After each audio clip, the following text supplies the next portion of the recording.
Hey guys, we need to talk about another group of people who are highly religious who will end up in the New World.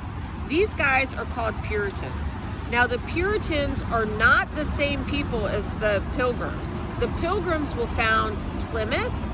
The Puritans are going to found Massachusetts Bay. These are separate colonies. We've already talked about the Pilgrims. The Puritans are more connected in the English power structure. Even though guys like William Brewster, that fellow who was a pilgrim, who let other pilgrims meet at Scrooby Manor, was not like a poor, voiceless person in English society, he wasn't as high up as a lot of the Puritans. The Puritans are not aristocrats, but many are members of Parliament. And what happens to them is they have a lot of views that the Pilgrims do about the Anglican Church. They think that some things about it need to be changed, but they go about it a little bit differently. The Pilgrims think that the Anglican Church is beyond redemption, so they need to separate away from it. The Puritans want to purify the church. They want to change it in some way. And they feel as if they can do that because, again, they're more a part of the power construct. However, they're going to have a problem. Now, I talked about the first Stuart king, James I. He's the guy that Jamestown, the first successful English colony, is named after. James I grew up in Scotland. When he ascends the throne, because Queen Elizabeth dies in 1603, he actually unites the Scottish and the English. So, because he's going to rule them both. And that's kind of a cool thing. The country will come together, or these two separate countries will come together. Scotland and England, by the way, are still separate countries. They're just part of the United Kingdom, which we think of today as a nation. Anyway, coming from Scotland, James I had grown up steeped in an understanding that he had a divine right to rule as king, and no one could really interfere with this power. Well, that was fine, except for in England, they had had something called the Magna Carta way back in the 1200s that moderated the power of the king or the queen.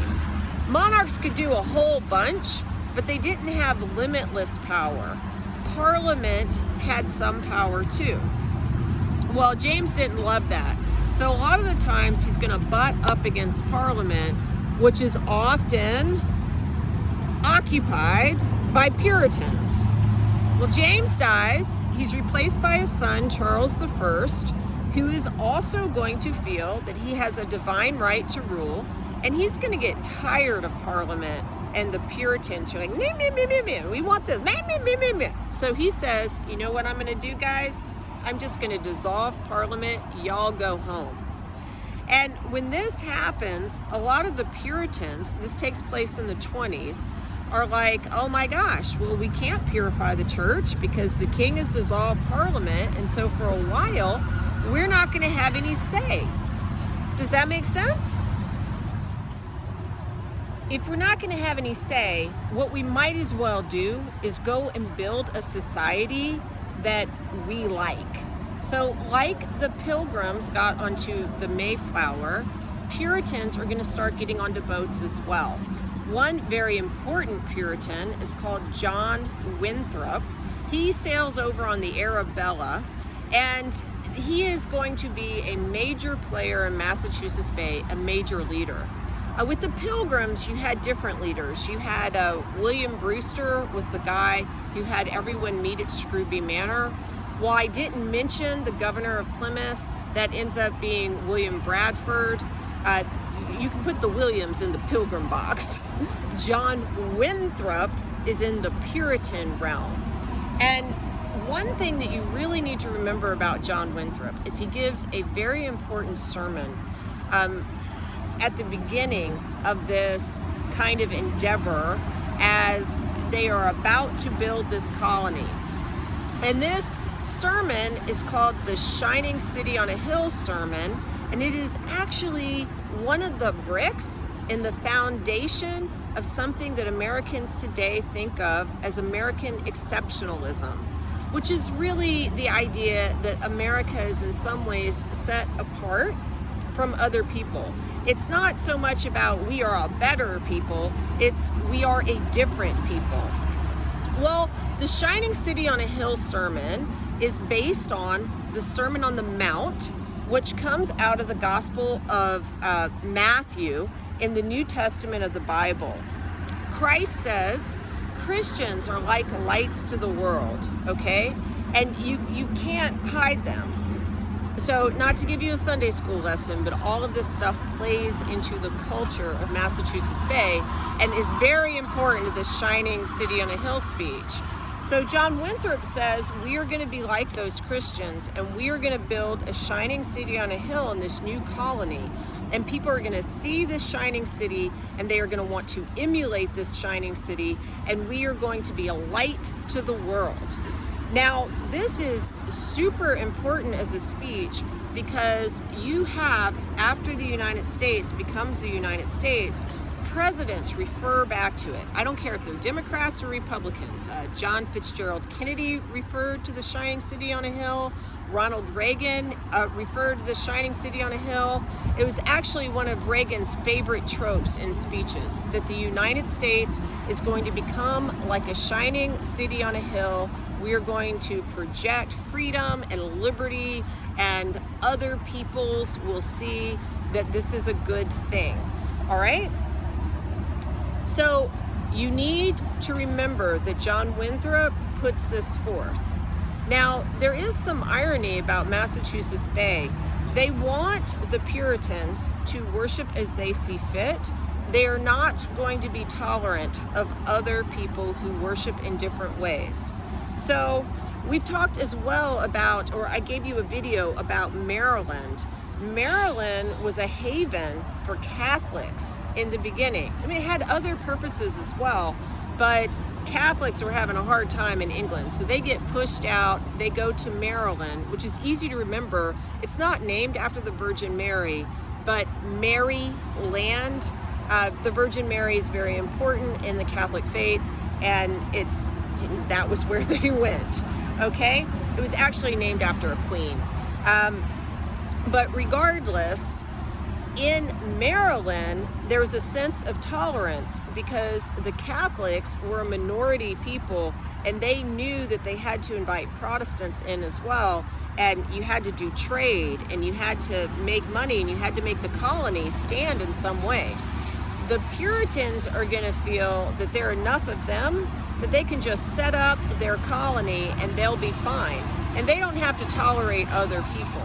In fact, they're going to kick some people out, like Anne Hutchinson, for instance, who they're going to say engages in antinomianism, which is she's going to read the Bible and she's going to say that the Holy Spirit moves within her and she can interpret everything as she sees fit.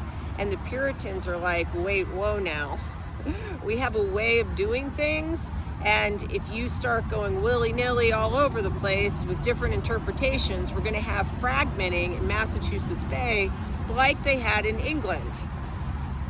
It's kind of ironic, right? The Puritans are going to be super constrictive about what it is you're supposed to think. They actually kick another guy out who will go and found a colony called Rhode Island because he won't be able to worship as he sees fit in Massachusetts Bay. There's a lot of examples of that. And in fact, if you've ever read the book, The Scarlet Letter with Nathaniel Hawthorne, that's not talking about kicking someone out, but it's set with Puritans, and it's about how the society tightly controlled the citizens and their morality. They were very puritanical, so to speak. Okay?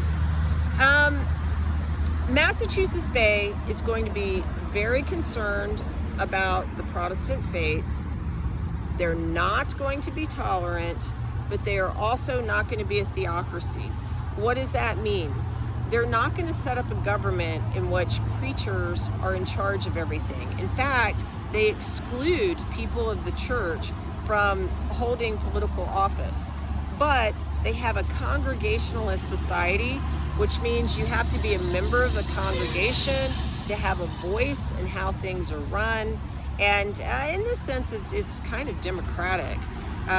They care a lot about things that you can see fall down through the centuries to today. For example, education. They want all of their children to be able to read the Bible because this is the most important thing. This is the center of life. So Puritan settlements, which involve families, they look nothing like Jamestown. They involve families and often middle class types. They set up your obligation, if you're by yourself, is to teach your children to read so they can read the Bible. But second, if you're in a big enough settlement, we're all going to contribute to public schooling, so to speak, and so that our kids can all learn together about faith. And you can, think about the state of schools in New England. They're often really good. Think about the universities. Harvard University is named after a Puritan who is John Harvard. John Harvard had lived in Stratford-upon-Avon in England, which is where Shakespeare was born, but he eventually migrates to the New World, or immigrates to the New World to set up life here and be a good Puritan and be a shining example of this kind of Christianity. And at some point he gets sick, but he has a lot of books. He has a library of books, which he will contribute to a school, which is Harvard, because he wants ministers to be trained. That's actually why all of those early schools are Ivy League schools were founded, most of them, but certainly Harvard, to train ministers who will spread the faith in the New World. And keep it going in Massachusetts Bay. The Puritans valued highly educated people because they thought that they needed to have an intellectual engagement with God. And if you didn't like the way they engaged, you could hit the road, Jack. The New World's big. Go find your own little plot of land. There's a lot more to be said about the Puritans. They end up actually coming into power in a major way because a lot of them will go back to England to fight in a civil war in which they behead Charles I, which is a ground-shaking, earth-shattering, crazy thing to do, since it really changes how people will perceive the monarchy. The people can overthrow the king. That's like, ooh. And they can behead him. There's even a special word for that. That's called the Regicide. But regardless, while I will talk more about the Puritans in the future, I want you to take away this from this lecture. John Winthrop gives the Shining City on a Hill speech. The United States will later want to serve as a shining city on a hill, and this is part of our legacy, part of our history on which that idea is built. The Puritans are not tolerant. They have Massachusetts Bay. They are different from the Pilgrims. They actually don't even like the Pilgrims. And they really lay the foundation for a lot of education in the United States, of which I'm a big fan. I'll talk to you later.